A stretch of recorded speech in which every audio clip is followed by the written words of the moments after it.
Today we're going to be talking about the s, p, and d orbitals. Okay, so if we have a look at the shape of the different orbitals, you can see in this top diagram here, we have the sort of the shape of the different ones. Remember, they're moving in 3D space here, so it's a bit hard to picture on a 2D diagram, but s orbitals sort of look like this one here, p, and then d orbitals.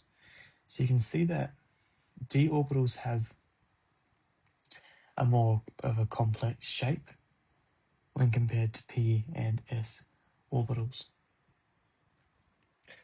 Now, the energy of these orbitals, it depends on their shape and the distance from the nucleus. For orbitals that are at the same energy level, there's a specific order of increasing energy. So if we look down at this diagram here, this 1 and this 2 number in front represents the different energy levels. So if we look at the 3 energy level specifically, you can see that S has it's lower, it has less energy if we go across compared to the P, but the P orbital has less energy.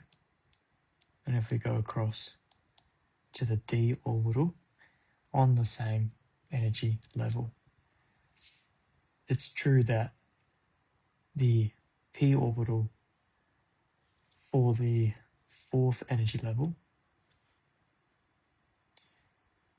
it's true that this P orbital has a higher energy than this D orbital, but that's because it's on a different energy level, because there's a 4 in front of this one and a 3 in front of this one, which means that this is further away from the nucleus and has a higher energy.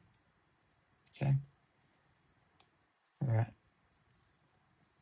So the reason for this is because the s orbitals are closer to the nucleus. Okay? Because remember, there's electrons within the orbital.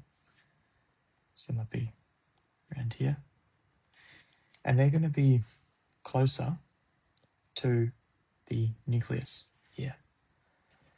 So if they're close to the nucleus and they experience a stronger attraction to it, it makes them more stable and lower in energy.